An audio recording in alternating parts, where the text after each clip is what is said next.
નમસ્કાર, આપનું સ્વાગત છે અમારી ચેનલમાં। ઘણી વખત પ્રેમ લગ્નમાં પણ લોકો પરેશાન રહે છે અને છૂટાછેડા થઈ જાય છે। આવી જ એક ઘટના મારી બહેનપણી સાથે બની હતી।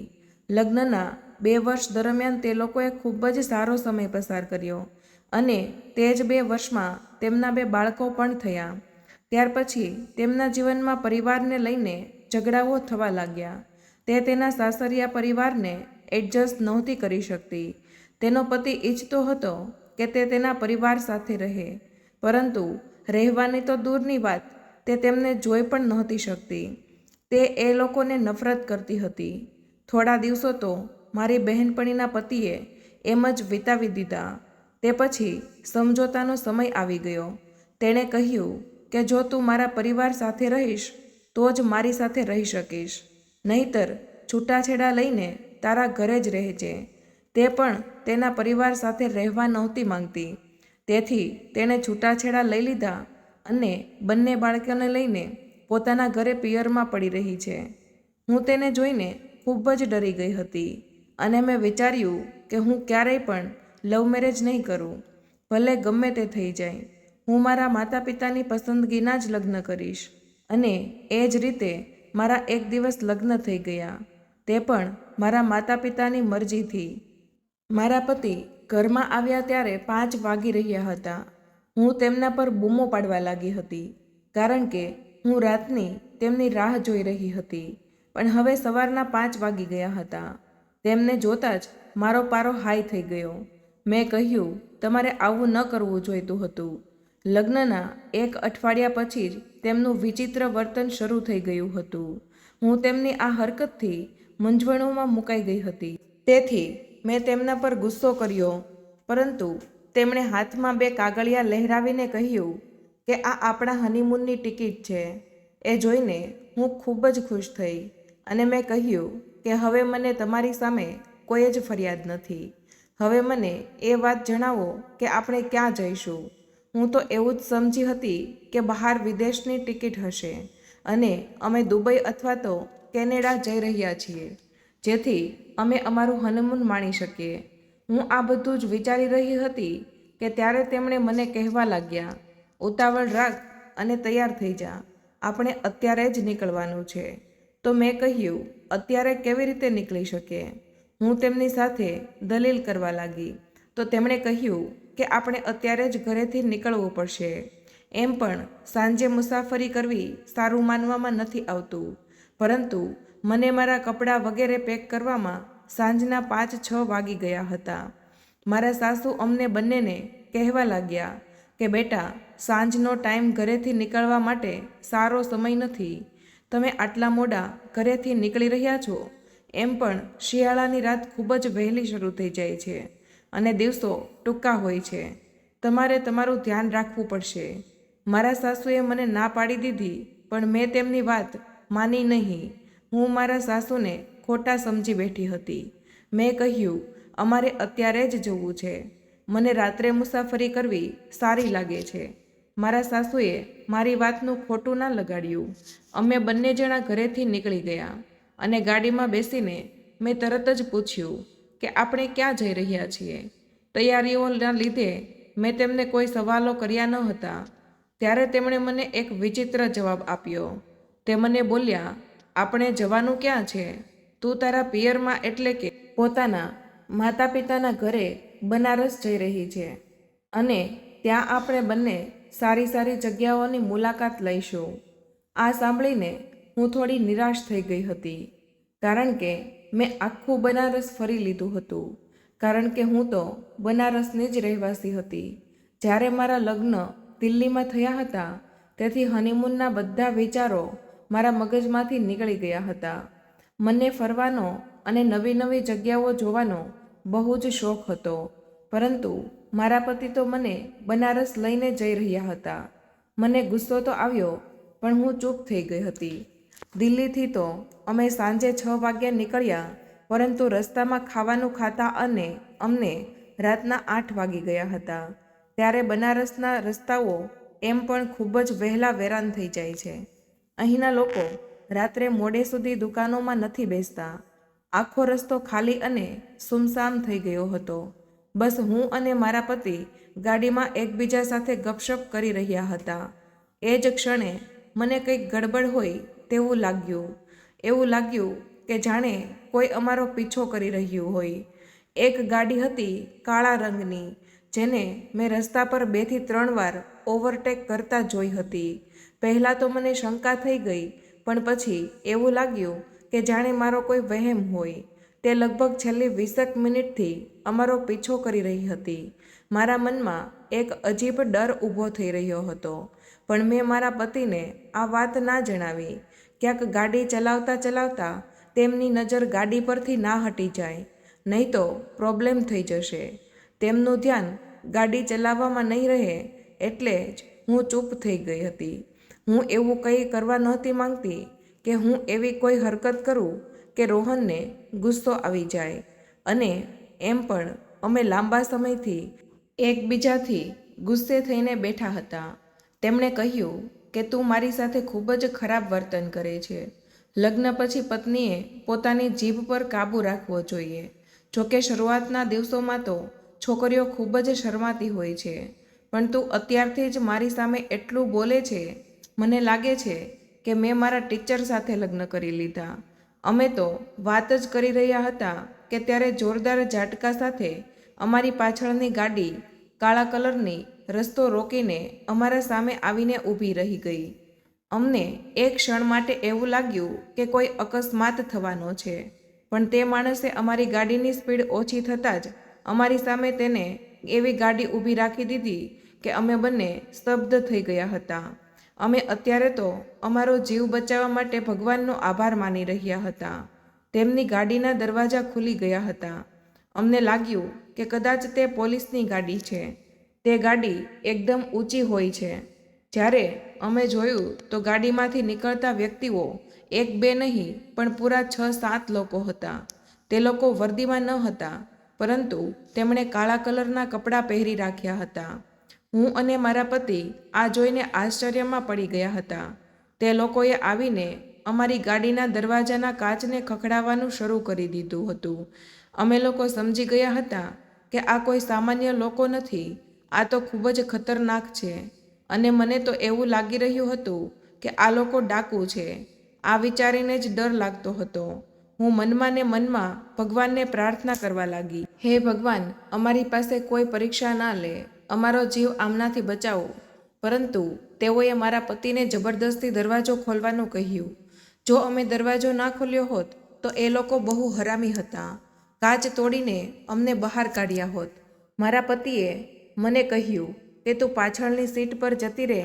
ગાડીનો દરવાજો ખોલ્યા વગર પાછળની સીટ પર જવું પણ શક્ય ન હતું.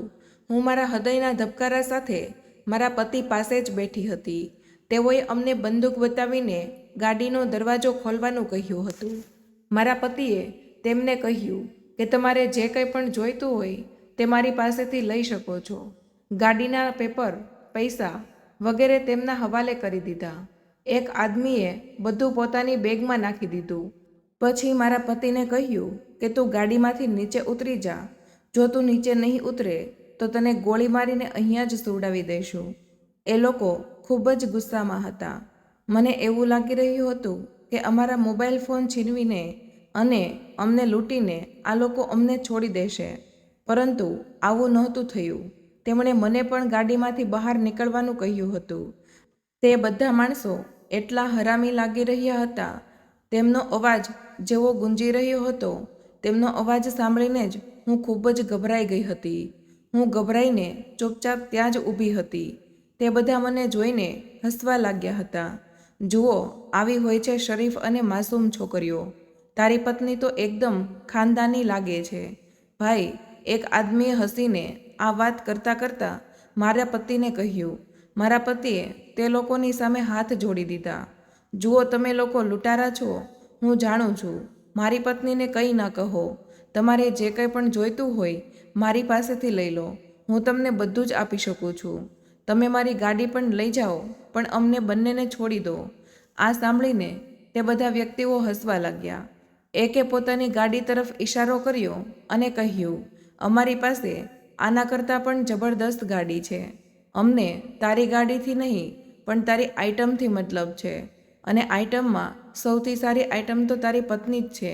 આટલું કહી એ માણસ જ્યારે મારી તરફ આગળ વધ્યો તો મારા દિલમાં તીવ્ર પીડાનો અનુભવ થયો. મારી સાથે તો આજ સુધી ક્યારેય કોઈએ આવી રીતે વાત પણ નહોતી કરી. આ માણસ એટલી ભયાનક વાતો કરી રહ્યો હતો કે મારું મન થયું કે હું અહીંયાથી ભાગી જાઉં, પરંતુ હું ત્યાં જ ઊભી રહી. હું બસ પોતાના પતિની રાહ જોઈ રહી હતી. એ લોકોને કોણ રોકશે?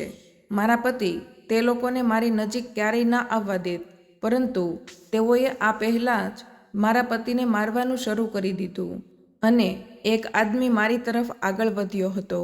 મેં વિચાર્યું કે હું અહીંયાથી દોડીને દૂર ભાગી જાઉં, પણ મેં તો એટલી ઊંચી હીલના ચપ્પલ પહેર્યા હતા કે જેને પહેરીને ભાગવું પણ અશક્ય હતું. તે સમયે મારું આખું શરીર ડરના કારણે ધ્રુજી રહ્યું હતું. મારા પતિને પકડીને આ લોકો સાઈડમાં લઈ જવા લાગ્યા.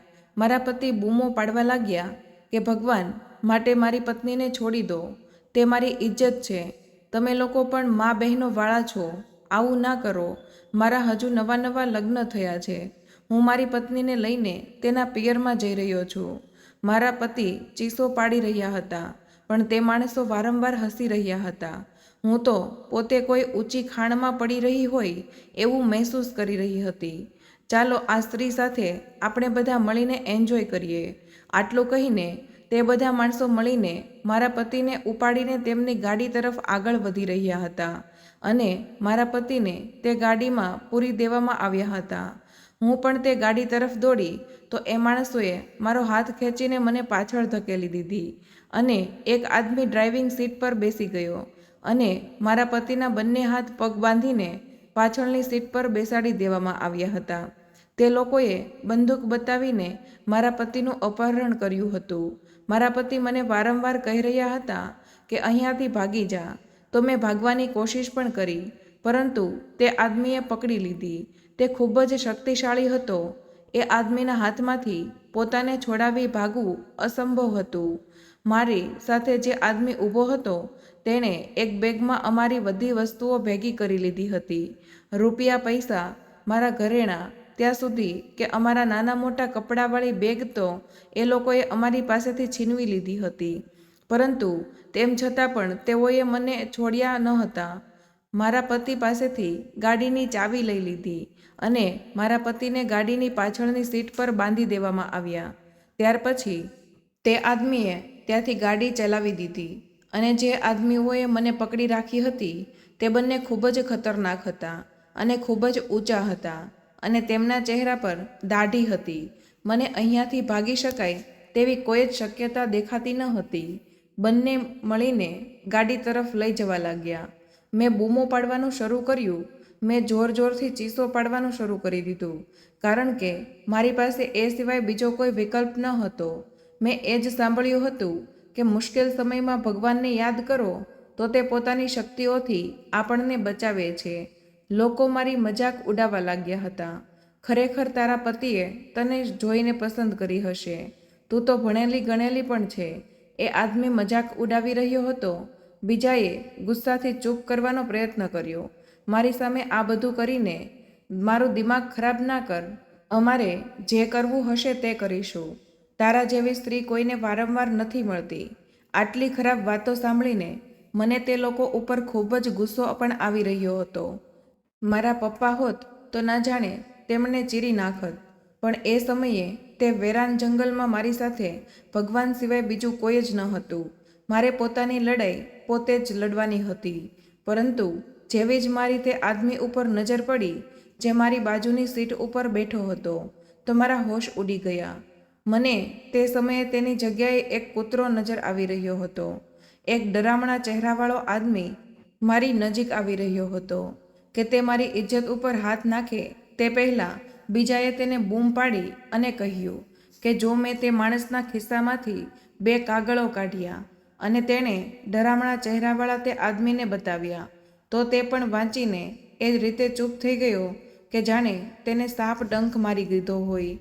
તે કાગળો જોતાની સાથે જ બંનેનું વર્તન મારી સાથે નરમ પડી ગયું હતું.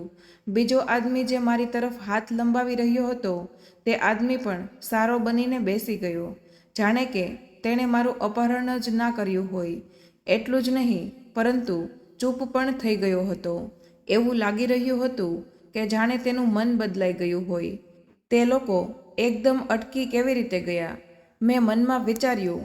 હું મારા મનમાં ભગવાનનો જપ કરવા લાગી અને હનુમાન ચાલીસાનો પાઠ કરવા લાગી અને મનમાં વિચારવા લાગી કે પરંતુ એવું તે શું થયું તે કાગળોમાં, જેને જોઈને એ લોકો કેમ ચૂપ થઈ ગયા? આ વાત હું મારા મનમાં વિચારી રહી હતી કે જ્યારે ગાડીમાં એક ઝાટકો વાગ્યો. તે પછી મને હોશ ન હતો અને શું થયું તે પણ ખબર ન હતી. જ્યારે મારી આંખ ખુલી ત્યારે હું એક પલંગ પર સૂતી હતી. આ કોઈનું ઘર લાગી રહ્યું હતું. પહેલાં તો મને લાગ્યું કે આ કોઈ હોસ્પિટલ હશે, પણ આ કોઈનું ઘર જ હતું. જ્યારે મારી આંખ ખુલી ત્યારે મને ગઈ રાતની આખી ઘટના યાદ આવવા લાગી અને એ તો હું વિચારી પણ નહોતી શકતી કે એ લોકો પાસેથી મારી ઇજ્જત કેવી રીતે બચી ગઈ. મને સૌથી વધારે ચિંતા મારા પતિની હતી, કારણ કે એક સ્ત્રી માટે તેમનાથી વધુ મહત્ત્વનું બીજું કંઈ જ ના હોઈ શકે. મને એવું લાગી રહ્યું હતું કે જાણે મેં કોઈ બહુ મોટી ભૂલ કરી દીધી હોય. મને મારા સાસુની વાત વારંવાર યાદ આવી રહી હતી કે કાશ મેં તેમના કહેવાથી તેમની વાત માની લીધી હોત. જો હું ઘરેથી આટલી મોડી નીકળી ના હોત તો અત્યારે અહીંયા બેસીને મને પછતાવો ના થઈ રહ્યો હોત. હું આ જ બાબતે વિચારી રહી હતી કે રૂમનો દરવાજો ખુલ્યો અને એ જ આદમી રૂમમાં દાખલ થયો. મારી તો ભયથી ચીસ નીકળી જવાની હતી. તેણે હાથના ઈશારાથી મને ચૂપ રહેવાનો ઈશારો કર્યો. તારી અત્યારે તબિયત સારી નથી, તું બોલી પણ નથી શકતી. અને મારા પગમાં પણ ઊંડી ઈજા થઈ હતી. રાત્રે આપણા બધા સાથે એક અકસ્માત થઈ ગયો હતો અને અત્યારે તું મારા ઘરે છે, એટલા માટે વધુ નાટક કરવાની જરૂર નથી. જો આ અકસ્માત ભગવાને લખ્યો હતો, આ બધું અમે નથી કર્યું. હવે જે કંઈ પણ થયું છે તેને મળીને સહન કરવું પડશે.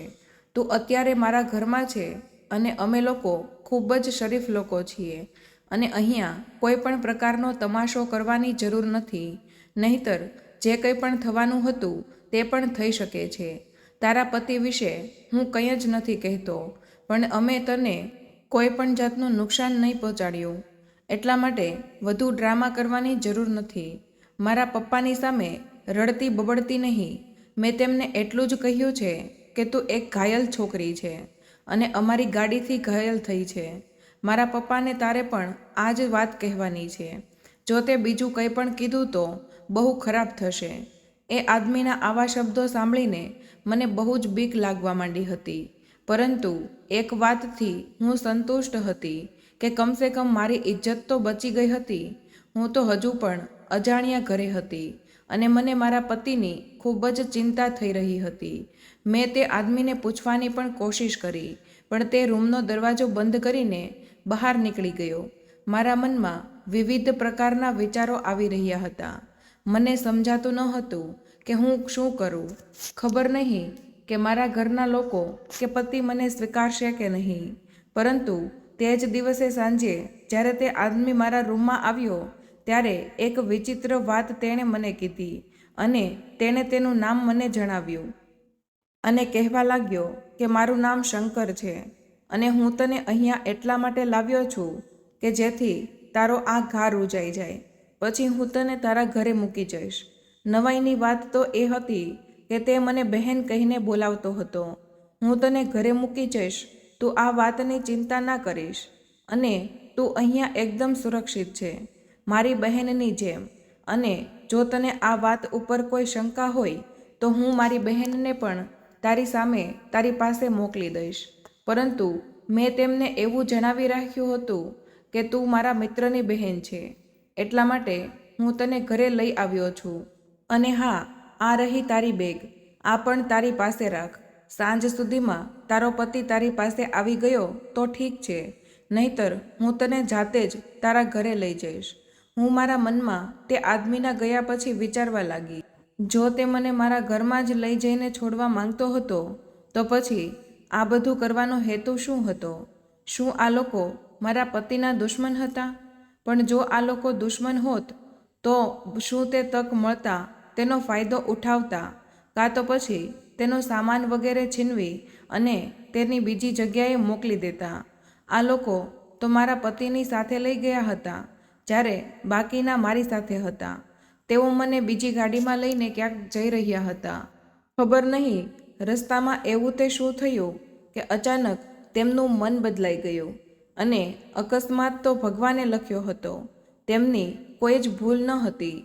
પરંતુ આ લોકો કોણ હતા અને મને શા માટે કિડનેપ કરીને લાવ્યા હતા? વાતનો જવાબ મને હજુ સુધી નહોતો મળી શક્યો. ફિલહાલ મેં વિચારી લીધું કે હવે તો હું તે આદમીના ઘરના લોકો સાથે વાત નહીં કરું. તે મને મારા ઘરે મૂકી જાય એ જ મોટી વાત છે. એવું જ થયું. સાંજે ડૉક્ટર આવ્યા. તેમણે મારી ઈજા અને મારા પગને જોયો અને મને પાટો બાંધ્યો. મામૂલી મચકોડાઈ ગયો હતો. એટલામાં શંકર પણ આવી ગયો અને બોલ્યો કે તું આય બહાર, ગાડી ઊભી છે, તારી રાહ જોઈ રહી છે. તારે મને તમારા ઘરનું સરનામું પણ જણાવવું પડશે. મને તારા પર દયા આવી રહી છે. ગાડીમાં બેસતા જ તેણે મને આ વાત કહી તો મારું દિલ ગભરાવા લાગ્યું હતું. મેં કહ્યું કે કેમ, શું થયું? શું તમે લોકો મને બીજે ક્યાંક લઈને જઈ રહ્યા છો? મારો ફાયદો ઉઠાવવા માંગો છો? તો તેણે કહ્યું, એવી કોઈ જ વાત નથી બહેન. જો એવું હોત તો અમે લોકો તને ગાડીમાં નાખીને ઘરે લઈને ના આવત. તારા પતિની સામે તને ખૂબ જ ત્રાસ આપ્યો હતો. કદાચ અમે આવું ક્યારેય પણ ના કરત. આ ક્ષણે હું તેના પર ખૂબ જ ગુસ્સે હતી. શંકર કહેતો હતો કે બસ તારા પતિના ખિસ્સામાંથી એક એવી વસ્તુ નીકળી, એ જોઈને જ અમે તને છોડી દીધી. આ સાંભળીને મારા કાન ઊભા થઈ ગયા. હું પણ ધ્યાનથી તેની વાત સાંભળવા લાગી. એવી તે શું વસ્તુ હતી મારા પતિના ખિસ્સામાં કે તમે લોકોએ જોતાની સાથે જ મને છોડી દીધી? મને પણ બતાવો જો તમે લોકોએ જોઈ લીધી હોય તો. તો તેણે કહ્યું, જો તે જોઈ લીધી તો અહીં જ બેહોશ થઈ જઈશ. હું પહેલાં તને તારા ઘરે લઈ જઈશ અને તું ઘરે જઈને ખોલીને જોઈ લેજે. હું નથી ઈચ્છતો કે અહીંયા તારી તબિયત ખરાબ થઈ જાય. એ માણસની વાત સાંભળીને મને ખૂબ જ ગુસ્સો આવી રહ્યો હતો. તું કોણ છે? મને અને મારા પતિને તમે લોકો કેમ કિડનેપ કર્યા? શું તમે આનો જવાબ આપવા માંગો છો? પરંતુ હવે આ બધું જાણીને કોઈ ફાયદો નથી. તું આ વાત પર વિશ્વાસ કર કે અમે તો તને હાથ પણ નથી લગાવ્યો. રાત્રે એક અકસ્માત થઈ ગયો હતો. તારી સામે અમે લોકો પણ ઘાયલ છીએ. તારા પગમાં તો માત્ર મચકોડ જ આવી છે. મારી તો કમર પણ ભાંગી ગઈ છે. હવે જ્યારે હું ઘરે જઈશ ત્યારે મારી દવા કરાવીશ અને ડૉક્ટર પાસે જઈશ. મારો એક્સરે વગેરે પણ કરાવીશ. કદાચ કોઈ હાડકું ના તૂટી ગયું હોય. તે માણસ ચીડાઈ ગયેલા સ્વરમાં વાતો કરી રહ્યો હતો, પરંતુ મને વાસ્તવિક વાતનો હજી પણ કોઈ જ ખ્યાલ ન હતો. મને તેની વાતોમાં કોઈ સચ્ચાઈ પણ નહોતી નજર આવી રહી. હું ચૂપ થઈ ગઈ હતી. સવારની મુસાફરી એ આદમી સાથે કરવી તે મારા માટે ખૂબ જ મુશ્કેલ હતું. મેં વિચાર્યું કે હું રસ્તામાં તેના વિશે બધું જ જાણી લઈશ. તેથી જો મને તેની નિયતમાં કોઈ ખામી જણાય તો હું તેની વિરુદ્ધ ઊભી રહી શકું અને હું મારો અવાજ ઉઠાવી શકું. થોડીવાર પછી તો તેણે કહ્યું કે તને કંઈ ખબર છે? મારું નામ શંકર છે અને હું તારા પતિને ઓળખું છું. આ સાંભળતા જ મારા પગ નીચેથી જમીન સરકી ગઈ. તો મેં કહ્યું કે તું મારા પતિને જાણે છે, પણ કેવી રીતે? શું તું તેમનો મિત્ર છે? તમે લોકોએ મને જાણી જોઈને કિડનેપ કરી, પણ કેમ? મારી વાત સાંભળીને તેણે કહ્યું કે હું તને આખી વાત કરીશ, પરંતુ તે પછી મારે વચન આપવું પડશે કે હું શંકરના પરિવાર સાથે આ વિશે કોઈ વાત નહીં કરું અને આ શંકરના પરિવાર વિશે કોઈને પણ કહીશ નહીં. મેં મજબૂરીમાં હા પાડી દીધી હતી. ત્યાર પછી શંકરે મને જે વાત જણાવી હતી તેણે તો મારો જીવ અધ્ધર કરી નાખ્યો. તારો પતિ રોહન મારો ખૂબ જ સારો મિત્ર હતો. તારા પતિ રોહનને હું મારા એકદમ પાક્કા મિત્ર માનતો હતો. મારા બધા પરિવારના સભ્યોને પણ ખબર હતી કે રોહન મારા ઘરે આવતો અને ઘરે આવીને તે મારા બધા જ કામ હળીમળીને કરાવતો હતો. મારી બહેનનું કોઈ પણ કામ હોય કે પછી તેને સ્કૂલમાં પહોંચાડવાની હોય તો હું રોહન પર એટલો જ વિશ્વાસ રાખતો હતો જેટલો કે એક સગા ભાઈ પર વિશ્વાસ રાખવામાં આવે છે. હું રોહનને સારી રીતે ઓળખતો હતો. હું તેના પિતા અને દાદાને પણ ઓળખતો હતો. તેથી જ મેં ક્યારેય રોહન પર કોઈ શંકા નહોતી કરી. પરંતુ એક દિવસ હું મારી બહેનને કંઈ પણ સમજાવી રહ્યો હતો, પણ મને એ પણ ખબર ના પડી કે ક્યારે રોહને મારી બહેન સાથે ચક્કર ચલાવી લીધું. તે મોટાભાગે સ્કૂલમાંથી મોડી આવવા લાગી. રોહન તેને પાછી પણ લઈને આવતો હતો, કારણ કે રોહનની કોલેજ પણ અમારા ઘરના રસ્તામાં જ આવતી હતી. રોહન એમ તો પોતાની ગાડીમાં જ જતો હતો. જે દિવસે બાઇક પર જવાનું થતું તો હું મારી બહેનને ના પાડી દેતો કે તું રોહન સાથે ના આવતી, હું તને જાતે જ લેવા આવીશ. પરંતુ ધીમે ધીમે રોહને પણ પોતાની ગાડીનો ઉપયોગ વધારી દીધો અને તે જ મારી બહેનને લઈને જવા લાગ્યો. અમારા સમાજમાં આ વાતને બહુ ખરાબ ગણવામાં આવતી હતી, પરંતુ હું મારા પરિવારને એ જ કહેતો હતો કે મને રોહન ઉપર ખૂબ જ વિશ્વાસ છે. રોહને પણ મારા પપ્પાનું દિલ કંઈક એવી રીતે જીતી લીધું હતું કે મારા પપ્પા પણ ક્યારેય આ વાત ઉપર ગુસ્સે નહોતા થતા. પરંતુ જ્યારે અમે બહેનના લગ્નની તૈયારીઓ શરૂ કરી દીધી તો એક વિચિત્ર ઘટના બની. રોહનનું મોં ચડી ગયું હતું. તે મારી સાથે વાત પણ નહોતો કરતો. હું તો જાણી પણ નહોતો શક્યો કે રોહન મનમાં ને મનમાં મારી બહેનને પસંદ કરતો હતો કે ના. મને ક્યારેય તેણે આ વાત કીધી હતી, પણ જો તેણે મારી સાથે આ વાત કરી હોત તો કદાચ બન્યું જ ના હોત. જે સ્થિતિમાં રોહને અમને લાવીને મૂકી દીધા હતા, હું મારી બહેનના લગ્નની તૈયારીમાં વ્યસ્ત હતો. જાન પણ અમારા ઘરે આવી ગઈ હતી. ત્યારે જ દુલ્હન ગાયબ થઈ ગઈ. અમે લોકો પરેશાન થઈ ગયા. ખબર નહીં દુલ્હન ક્યાં ગઈ. મારી બહેન ખૂબ જ શરીફ હતી. તેનું કોઈની સાથે કોઈ ચક્કર ન હતું. જ્યારે મારી બહેન ગાયબ થઈ ત્યારે અમે લોકોએ તેને શોધવાનું શરૂ કરી દીધું. આ વાત જાનવાળાને પણ ખબર પડી ગઈ તો જાન તો દરવાજાએથી જ પાછી જતી રહી હતી. તે લોકોએ તો પોતપોતાની ગાડીનું એન્જિન પણ બંધ નહોતું કર્યું કે આખા ઘરમાં આ વાત ફેલાઈ ગઈ કે શંકરની બહેન ઘરેથી ભાગી ગઈ છે. બસ પછી તો શું હતું, તે લોકોએ તો ખાવાનું પણ ના ખાધું અને પાછા જતા રહ્યા. હવે મારી બહેન પાછી આવે તો પણ કોઈ ફાયદો ન હતો. પછી મને ખબર પડી કે લગ્નમાં તો રોહન પણ નથી આવ્યો. અમે તેને શોધવાનું શરૂ કર્યું. દરેક વ્યક્તિને રોહન ઉપર જ શક થઈ રહ્યો હતો. રોહન મારી બહેનને ક્યારેક સ્કૂલે લઈને જતો તો ક્યારેક અહીં ત્યાં ફરવા માટે, અને સાથે તેની બહેન પણ રહેતી હતી. રોહનને લીધે અમે લોકો પણ ચૂપ રહેતા હતા, પણ આજે તેણે અમારી ઇજ્જત સાથે જે ખેલ કર્યો હતો તે સહન ના કરી શકાય તેવો હતો. તે રાત્રે રોહન મારી બહેનને લઈને ભાગી ગયો હતો. હું એવી કલ્પના પણ ક્યારેય નહોતો કરી શકતો કે તે મારી સાથે આટલો મોટો વિશ્વાસઘાત કરશે. પરંતુ બીજે દિવસે જે બન્યું તેણે તો અમારા બધાના હૃદયને હચમચાવી નાખ્યું. અમે ગુસ્સાથી પાગલ થઈ ગયા હતા. મારી બહેન સવારે 4 વાગ્યે રડતા રડતા ઘરે આવી ગઈ. હું તેને રડતી જોઈ શકતો ન હતો. તેણે કહ્યું કે રોહન તેને લગ્નના બહાને લઈ ગયો હતો, પરંતુ કદાચ તેણે મારો ઉપયોગ કરીને મને અધવચ્ચે છોડી દીધી છે. હું તો આ વાત સાંભળીને સ્તબ્ધ જ થઈ ગયો હતો. આવી વાત સાંભળીને અમારે મારી બહેનને જીવતી દાટી દેવી હતી, પરંતુ તેની નોબત જ ના આવી. એ બિચારી પોતે જ મોતને ભેટી પડી. અમે લોકો એવી કલ્પના પણ નહોતા કરી શકતા કે અમારી ઇજ્જત આટલી માટીમાં મળી જશે. તે આટલી મોટી હરકત કરી જશે. રોહન સાથે મારો સંબંધ કાયમ માટે તૂટી ગયો. મારા માતા પિતા બદનામીના કારણે ચૂપ રહ્યા અને તે નહોતા ઈચ્છતા કે કોઈ પણ રીતે આ વાત ગામમાં ફેલાઈ જાય.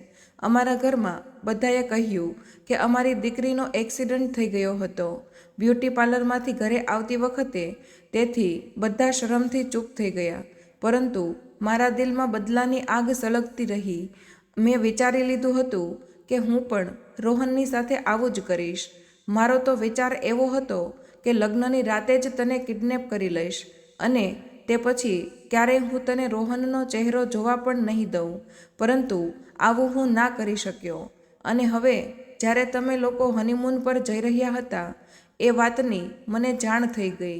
મેં વિચાર્યું કે હું મારા મિત્ર સાથે મળીને એક યોજના બનાવીશ.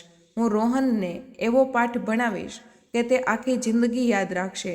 હું તો તેને જીવથી મારવા માંગતો હતો, પણ મારા મિત્રો તેને તેના હાડકાં અને પાસલીઓ તોડવા માટે દૂરના વિસ્તારમાં લઈ ગયા અને હું જે મારી બહેનનો બદલો તારી પાસેથી લેવાનો વિચારી રહ્યો હતો.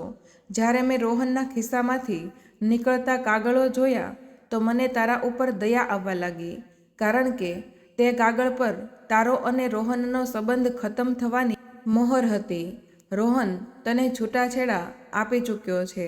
તેનું કારણ તેણે નહોતું કહ્યું, પણ અત્યારે જે આદમીએ આટલા ઘર બરબાદ કર્યા હોય અને આટલા લોકોની ખુશીઓ બરબાદ કરી હોય તે આદમી કેવી રીતે ખુશ રહી શકે?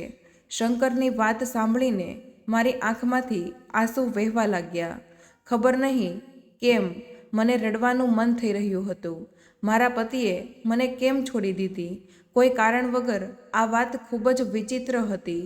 હું આશ્ચર્યમાં પડી ગઈ હતી કે એવો આવું કેવી રીતે કરી શકે, પરંતુ જે બની ગયું હતું તેના પર આંસુ વહેવાનો કોઈ ફાયદો ન હતો. ભારે હૃદયે હું મારા માતા પિતાના ઘરે પહોંચી. મેં તેમને આ અકસ્માત વિશે કંઈ જ ના કહ્યું.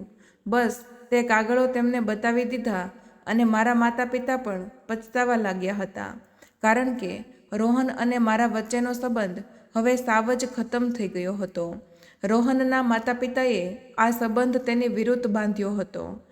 પરિવારમાં જ્યારે લગ્નો એ આધારે થવા લાગે કે કોઈની પાસે કેટલી જમીન અને મિલકત છે, તો આવા જ કિસ્સાઓ બને છે.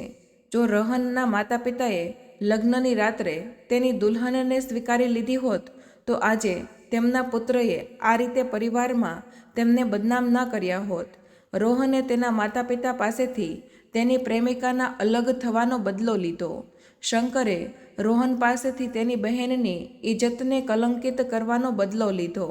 પણ મને ખબર નથી પડતી કે મારું અપમાન કયા કારણોસર થયું. મારું ઘર કેમ બરબાદ કરી દેવામાં આવ્યું. લોકો તો કહે છે કે દુનિયાવાળાની રીત છે.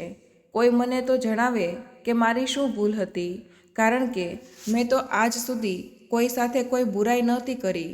તો પછી મારી સાથે આવું કેમ થયું અને આમાં મારી શું ભૂલ હતી? અને શું અરેન્જ મેરેજ સાચું સાબિત થયું? ના થયું.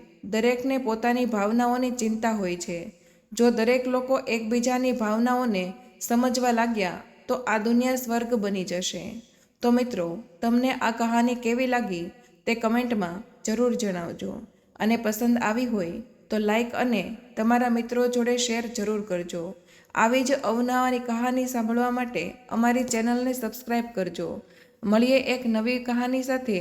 ત્યાં સુધી બધાને જય શ્રી કૃષ્ણ. ધન્યવાદ.